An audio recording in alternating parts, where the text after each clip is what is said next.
Dans le prochain épisode de Plus belle la vie, tandis que Luna s'abandonne à la passion, le Père Noël apporte un cadeau inespéré à Babette et Patrick.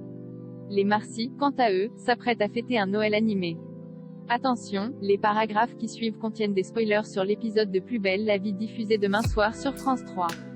Bastien et Luna pris en flagrant délit alors que Myrtha discute avec Carmen et Fanny de son soulagement concernant la vente du Célesti. Luna n'arrête pas de penser à Bastien.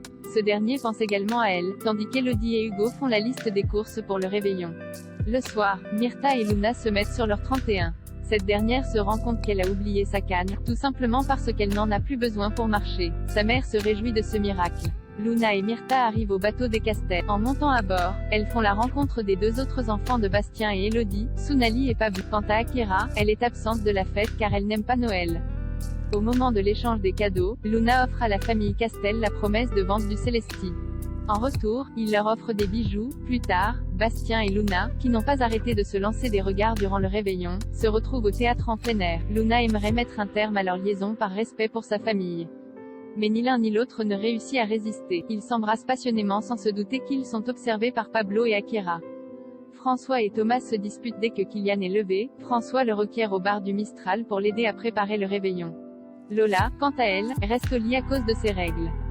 Le soir venu, Léo, Roland, Kylian et François arrivent au Marcy, où ils sont accueillis par Thomas et Barbara. Gabriel est de garde, tandis qu'Emma et Baptiste restent chez eux avec leur fils malade. Pendant le début du repas, tout le monde complimente la cuisine de Barbara, à l'exception de François qui regrette les plats traditionnels de Noël. Il s'en prend ensuite à Thomas concernant la réussite de leurs enfants respectifs.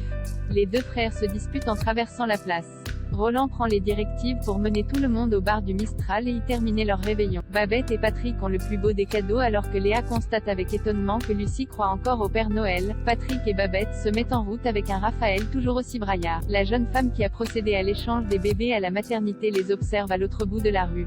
Une fois les Bauer et les Nebeaux réunis, il est l'heure de l'échange de cadeaux. Babette et Patrick offrent à Léa et Jean-Paul une boîte de tétines pour Aurore. Léa et Jean-Paul, eux, leur offrent des couches lavables et un livre de recettes pour bébés. Ils sont interrompus par les pleurs de Raphaël. Jean-Paul se dévoue pour s'en occuper. Pendant ce temps, Patrick et Babette se moquent des cadeaux qu'ils ont reçus.